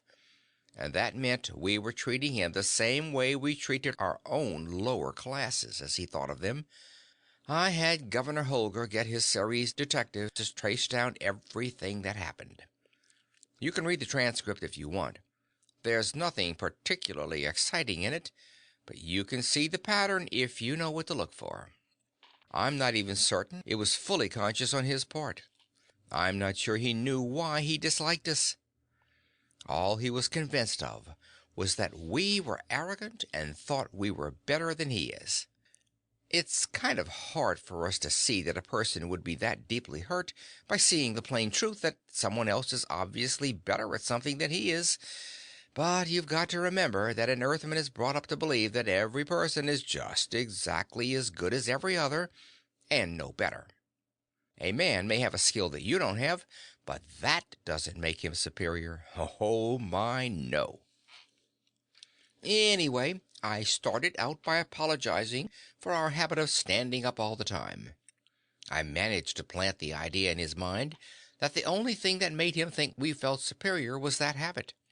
I've even got him to the point where he's standing up all the time, too. Makes him feel very superior.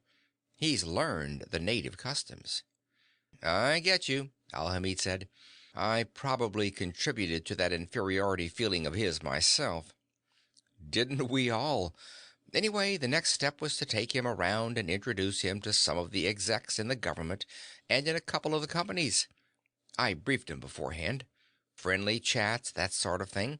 I think we're going to have to learn the ancient art of diplomacy out here if we're going to survive, George. The crowning glory came this afternoon. You should have been there. I was up to here in work, Larry. I just couldn't take the time off to attend a club luncheon. Did the great man give his speech? Did he? I should hope to crack my helmet he did. We must all pull together, George. Did you know that? We must care for the widow and the orphan, and the needy, George, the needy. We must be sure to provide the fools, the idiots, the malingerers, the moral degenerates, and such useful, lovable beings as that, with the necessities and the luxuries of life. We must see to it that they are respected and permitted to have their dignity. We must see to it that the dear little things are permitted the rights of a human being, to hold his head up and spit in your eye if he wishes. We must see to it that they be fruitful, multiply, and replenish the earth. They've already done that, Alhamid said caustically, and they can have it. Let's just see that they don't replenish the belt. So what happened? Why, George, you'll never realize how much we appreciated that speech. We gave him a 3-minute rising ovation. I think he was surprised to see that we could stand for 3 minutes under a 1G pull in the centrifuge. And you should have seen the smiles on our faces, George. I hope nobody broke out laughing. We managed to restrain ourselves, the governor said. What's next on the agenda? Well, it'll be tricky, but I think I can pull it off. I'm going to take him around and show him that we do take care of the widow and the orphan, and hope that he assumes we are as solicitous toward the rest of his motley crew. Wish me luck. Good luck. You may need it. Same to you. Take care of Danley. Don't worry, he's in good hands. See you, Larry. Right. End of Part 2.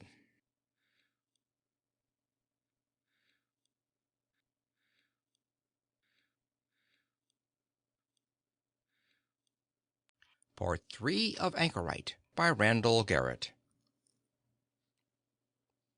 Part 3.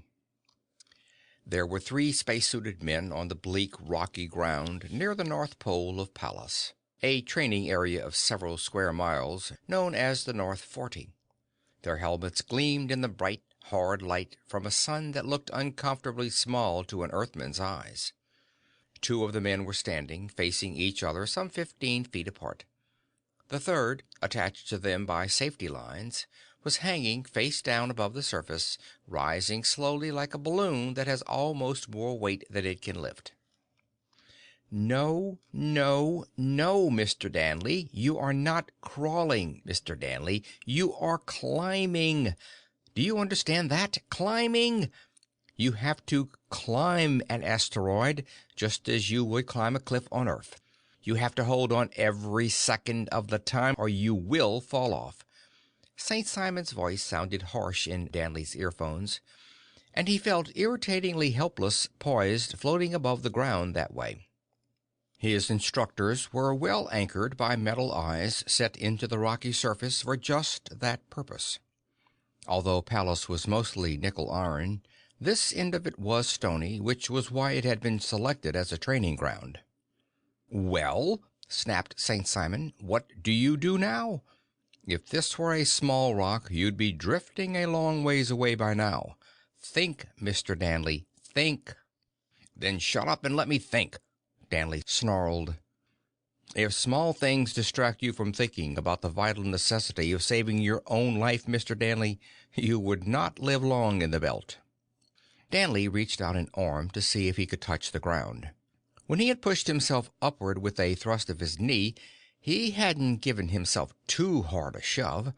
He had reached the apex of his slow flight and was drifting downward again. He grasped a jutting rock and pulled himself back to the surface. Very good, Mr. Danley, but that wouldn't work on a small rock. You took too long. What would you have done on a rock with a millionth of a G of pull? Danley was silent. Well, St. Simon barked, what would you do?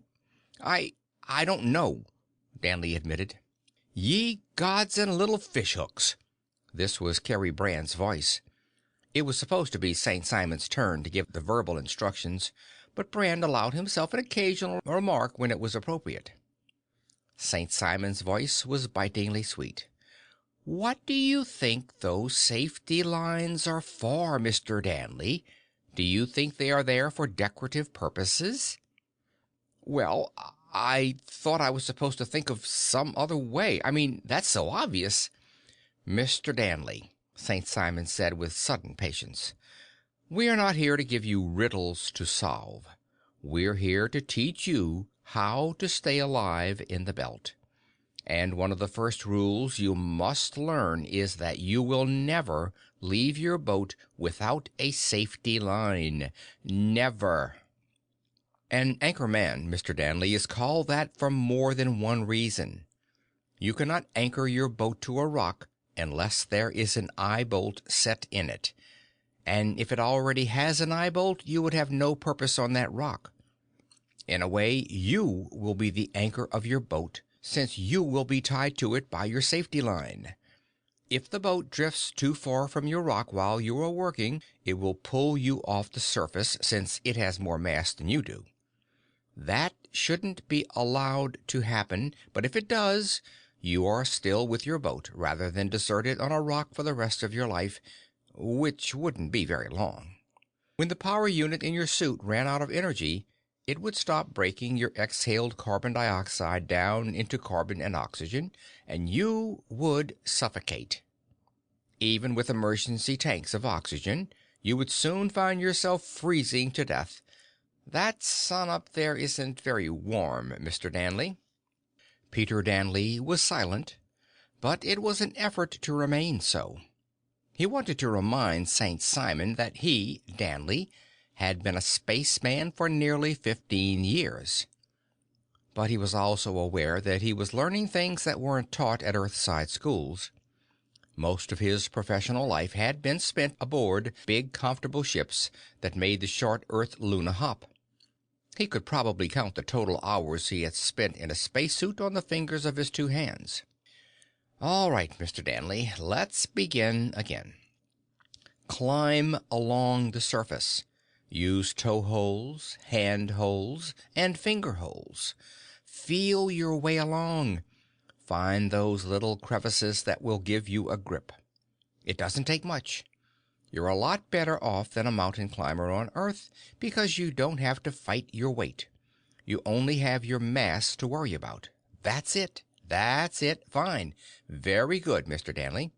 And later, now, Mr. Danley, said Captain Brand, you are at the end of your tether, so to speak. The three men were in a spaceboat, several hundred miles from Pallas. Or rather, two of them were in the boat, standing at the open door. Peter Danley was far out from it at the end of his safety line. How far are you from us, Mr. Danley? Brand asked. 300 meters, Captain Brand, Danley said promptly. Very good. How do you know? I am at the end of my safety line, which is 300 meters long when fully extended. Your memory is excellent, Mr. Danley. Now, how will you get back to the boat? Pull myself hand over hand along the line. Think, Mr. Danley, think. Oh, well, I wouldn't keep pulling. I'd Just give myself a tug and then coast in, taking up the line slowly as I went. Excellent. What would happen if you, as you put it, pulled yourself in hand over hand as if you were climbing a rope on Earth? I would accelerate too much, Danley said. I'd gain too much momentum and probably bash my brains out against the boat. And I'd have no way to stop myself. Bully for you, Mr. Danley. Now see if you can put into action that which you have so succinctly put into words. Come back to the boat, gently the first time.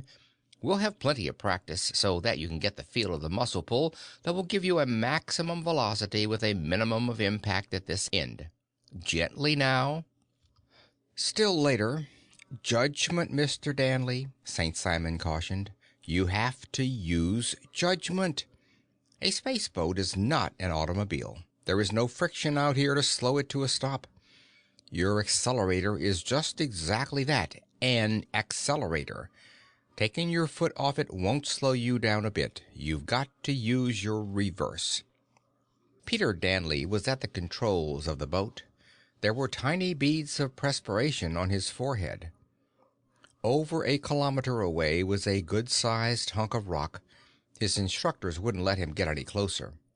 They wanted to be sure that they could take over before the boat struck the rock, just in case Danley should freeze to the accelerator a little too long.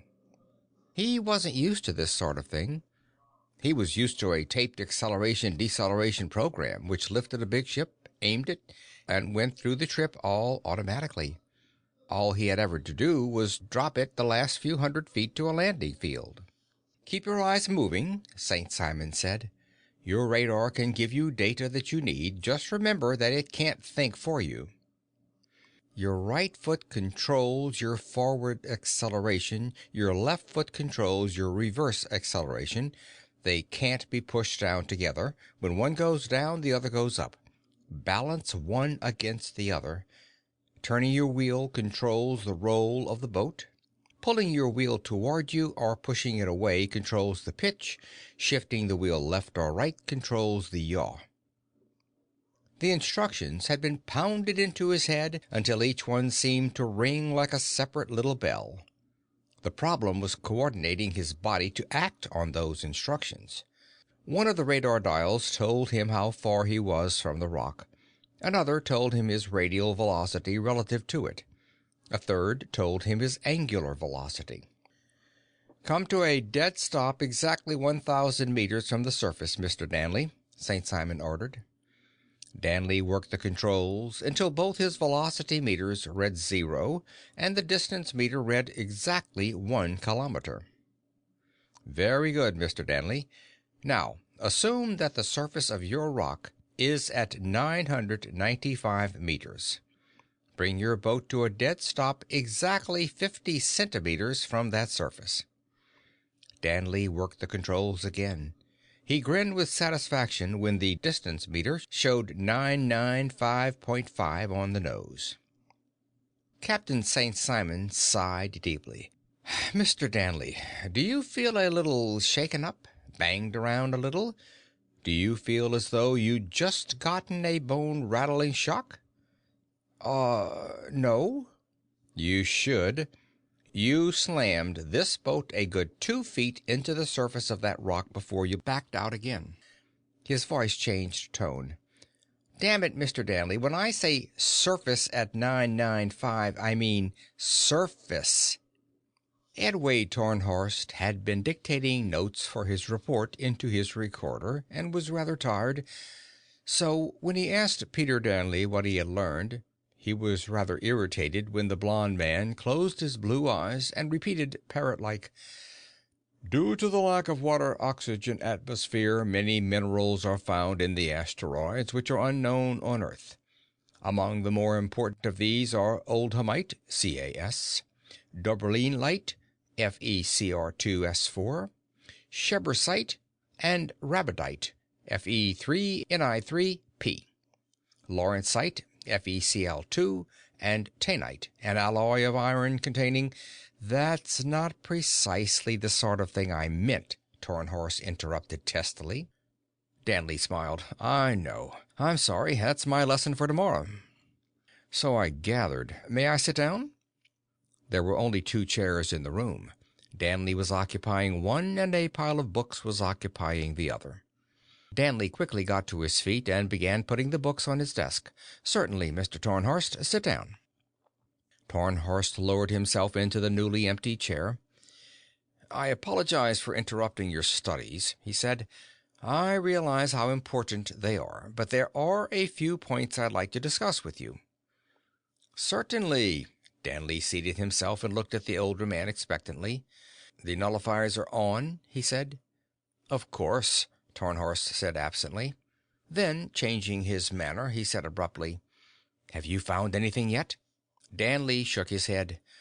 No, it looks to me as though they've done everything possible to make sure that these men get the best equipment and the best training.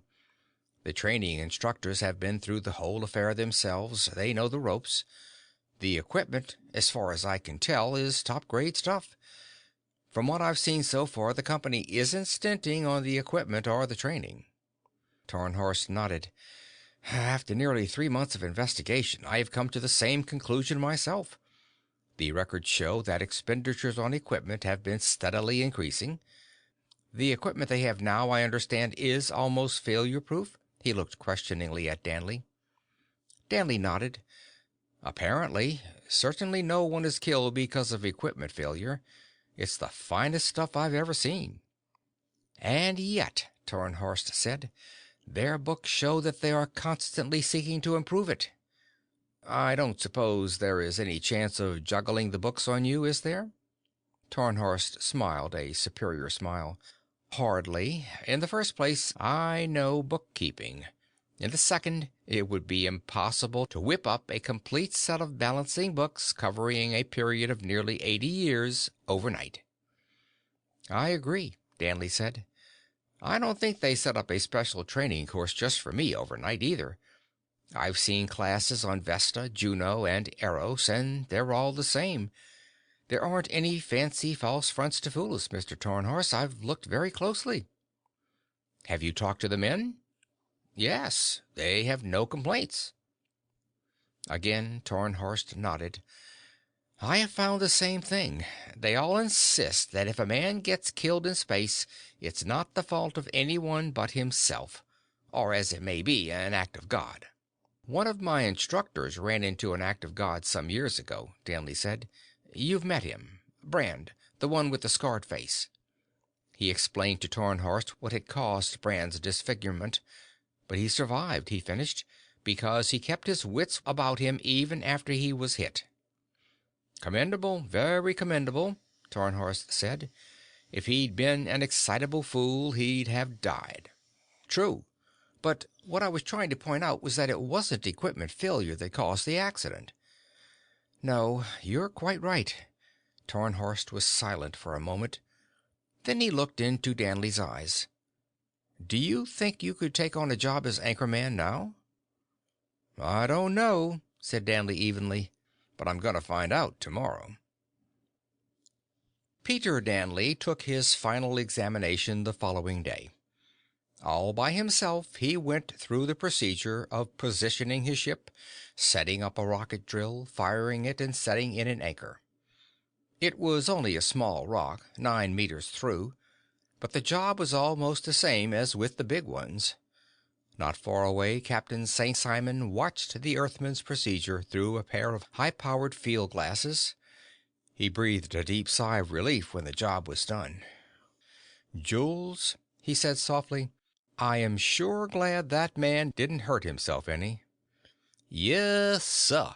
We'd a sure been in trouble if he'd a killed hisself. We will have to tell Captain Brand that our pupil has done pretty well for such a small amount of schooling. I think that would be proper, my lord. And we will have to tell Captain Brand that this boy wouldn't last a month. He wouldn't come back from his first trip. There was no answer to that.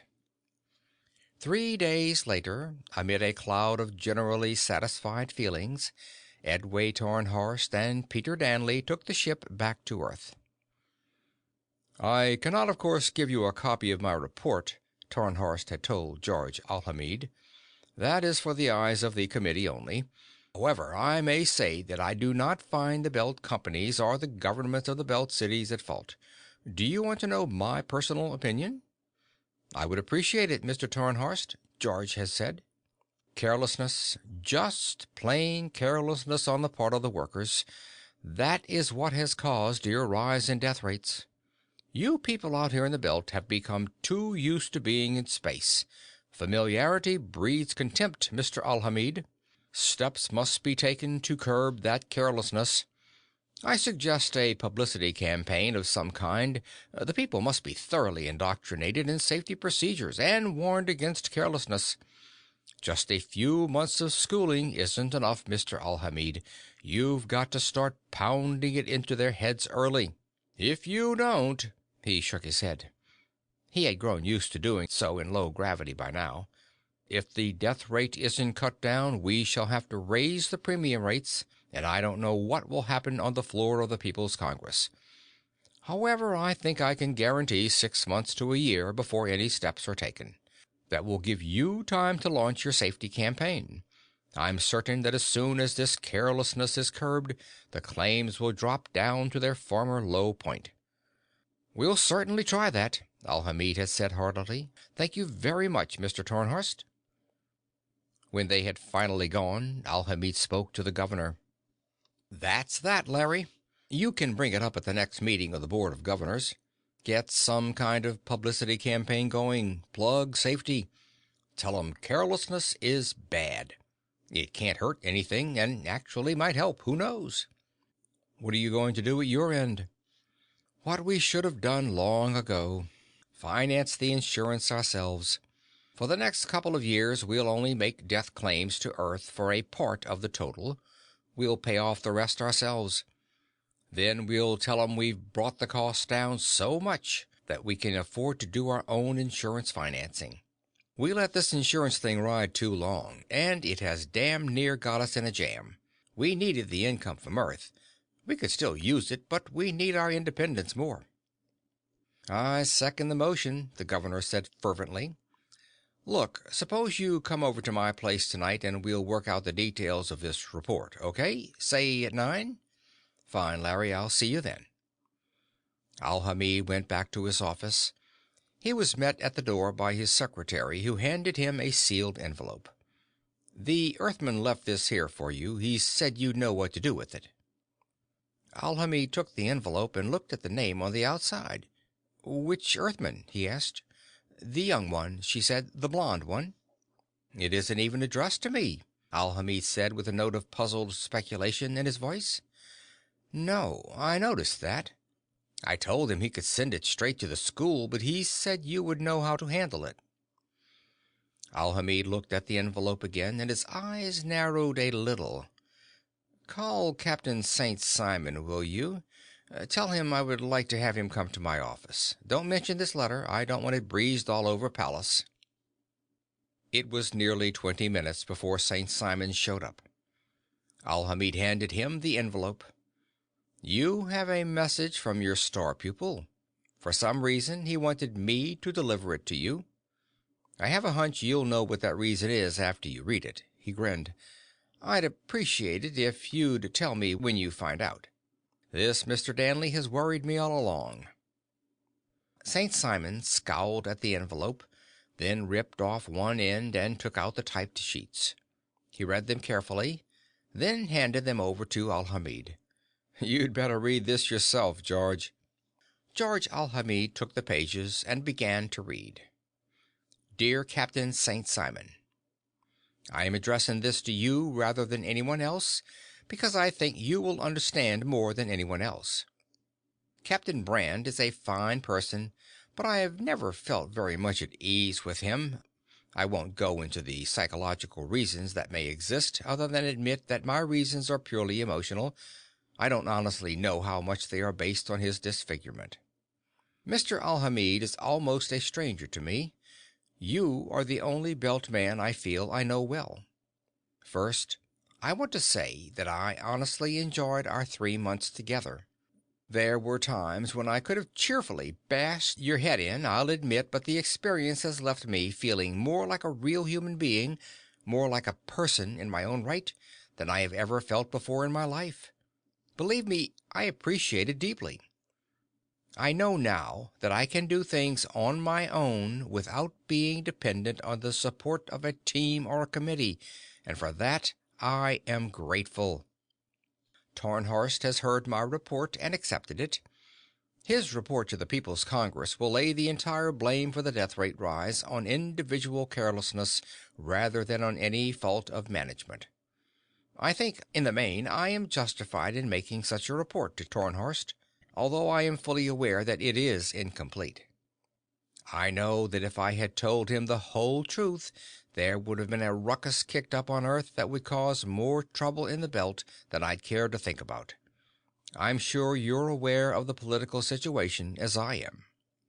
You see, I know that anchor setting could be made a great deal safer. I know that machines could be developed which would make the job so nearly automatic that the operator would never be exposed to any more danger than he would be in a ship on the Earth-Luna run. Perhaps that's a little exaggerated, but not much. What puzzled me was why?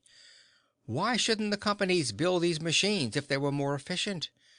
Why should every Belt man defend the system as it was? Why should men risk their necks when they could demand better equipment? I don't mean that the equipment presently used is poor. I just mean that full mechanization would do away with the present type of equipment and replace it with a different type. Going through your course of instruction gave me the answer to that, even though I didn't take the full treatment. All my life, I've belonged to an organization of some kind. The team, the crew, whatever it might be. But the team was everything, and I was recognized only as a member of the team. I was a replaceable plug-in unit, not an individual in my own right.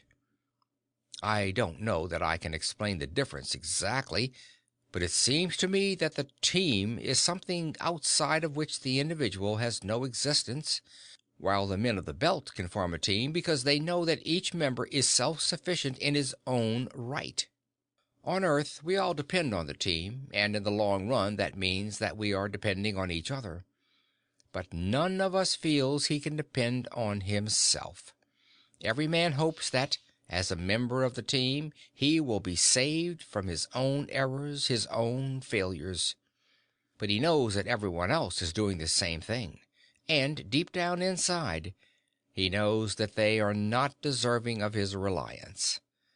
So he puts his reliance in the team as if that were some sort of separate entity in itself, and had magical, infallible powers that were greater than the aggregate of the individuals that composed it. In a way, this is certainly so, since teamwork can accomplish things that mobs cannot do. But the team is a failure if each member assumes that he himself is helpless and can do nothing, but that the team will do it for him. Men who have gone through the Belt training, men who have space experience, as you so euphemistically put it, are men who can form a real team, one that will get things done because each man knows he can rely on the others, not only as a team, but as individuals. But to mechanize the anchor setting phase would destroy all that completely. I don't want to see that destroyed, because I have felt what it is to be a part of the Belt team, even though only a small and unreliable part. Actually, I know I was not and could never be a real member of that team, but I was and am proud to have scrimmaged with the team, and I'm glad to be able to sit on the sidelines and cheer even if I can't carry the ball. It just occurred to me that those metaphors might be a little cloudy to you since you don't have football in the Belt, but I think you see what I mean. I imagine that most of the men who have no space experience feel the same way. They know they'd never make a go of it out in space, but they're happy to be water boys. I wish I could stay in the Belt. I'm enough of a spaceman to appreciate what it really is to be a member of a space society. But I also know that I'd never last. I'm not fitted for it, really. I've had a small taste of it, but I know I couldn't take a full dose. I've worked hard for the influence and security I have in my job, and I couldn't give it up. Maybe this brands me as a coward in your eyes, and maybe I am a coward, but that's the way I'm built. I hope you'll take that into account when you think of me. At any rate, I have done what I have done. On Earth there are men who envy you and hate you, and there will be others who will try to destroy you, but I have done what I could to give you a chance to gain the strength you need to resist the encroachment of Earth's sickness. I have a feeling that Tarnhorst saw your greatness too, although he'd never admit it, even to himself. Certainly something changed him during the last months, even though he doesn't realize it. He came out wanting to help, and by that he meant help the common people against the tyranny of the companies. He still wants to help the common people, but now he wants to do it through the companies. The change is so subtle that he doesn't think he's changed at all, but I can see it. I don't deserve any thanks for what I have done. All I have done is repay you in the only way I knew how for what you have done for me. I may never see you again, Captain, but I will always remember you. Please convey my warmest regards to Captain Brand and to Mr. Alhamid. Sincerely, Peter Danley. George Alhamid handed the letter back to St. Simon. "There's your star pupil," he said gently. St. Simon nodded. The wise fool. The guy who's got sense enough to know that he isn't competent to do the job. Did you notice that he waltzed all around the real reason for the anchor setting program without quite hitting it? St. Simon smiled humorlessly. Sure. Notice the wording of the letter? He still thinks in terms of the team, even when he's trying not to. He thinks we do this just to train men to have a real good team spirit. He can't see that that is only a very useful byproduct. How could he think otherwise? Alhamid asked. To him, or to Tarnhorst, the notion of deliberately tailoring a program so that it would kill off the fools and the incompetents, setting up a program that will deliberately destroy the men who are dangerous to society, would be horrifying. They would accuse us of being soulless butchers who had no respect for the dignity of the human soul. We're not butchering anybody, St. Simon objected. Nobody is forced to go through 2 years of anchor setting. Nobody is forced to die. We're not running people into gas chambers or anything like that. No, of course not. But would you expect an Earthman like Tarnhorst to see the difference? How could we explain to him that we have no objection to fools other than that we object to putting them in positions where they can harm others by their foolishness? Would you expect him to understand that we must have a method of eliminating those who are neither competent enough to be trusted with the lives of others, nor wise enough to see that they are not competent? How would you tell him that the reason we send men out alone is so that if he destroys anyone by his foolishness, after we have taught him everything we know in the best way we know how, he will only destroy himself? I wouldn't even try, St. Simon said. There's an old saying that neither money, education, liquor, nor women ever made a fool of a man. They just give a born fool a chance to display his foolishness. Space ought to be added to that list. Did you notice something else about that letter? Alhamid asked. I mean, the very fact that he wrote a letter instead of telling you personally. Sure, he didn't trust me. He was afraid I or someone else would dispose of him if we knew he knew our secret. I think that's it, Alhamid agreed. He wanted to be safely away first. Killing him would have brought down the biggest investigation the Earth Congress has launched since the crack-up of the Earth Luna ship 30 years ago. Does he think we are fools? You can't blame him. He's been brought up that way, and 3 months of training isn't going to change him. St. Simon frowned. Suppose he changes his mind. Suppose he tells Tarnhorst what he thinks. He won't. He's told his lie, and now he'll have to stick by it or lose his precious security. If he couldn't trade that for freedom, he sure isn't going to throw it away." Alhamid grinned.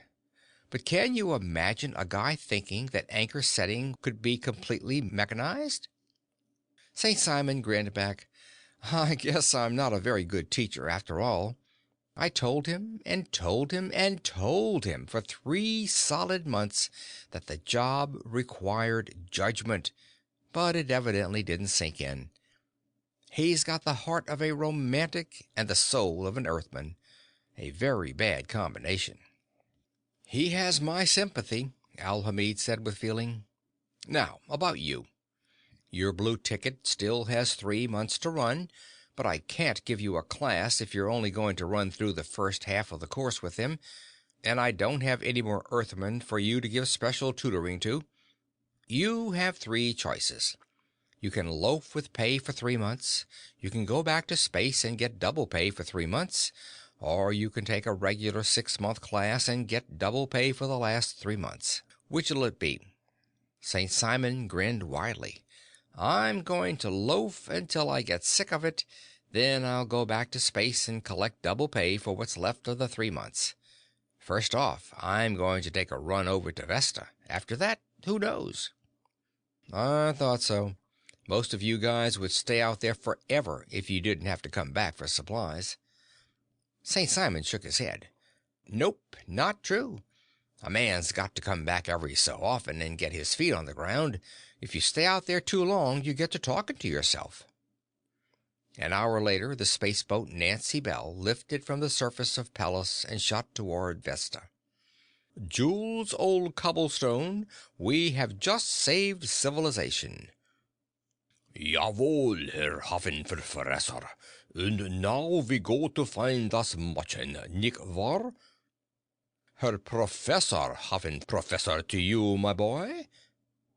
And then, all alone in his spaceboat, Captain Jules St. Simon burst into song. "Oh, I'm the cook and the captain too, and the men of the Nancy's brig, the boatswain's tight and the midshipmite, and the crew of the captain's gig." And the Nancy Bell sped on toward Vesta and a rendezvous with Eros. End of Anchorite by Randall Garrett. This book read by Phil Chenevert.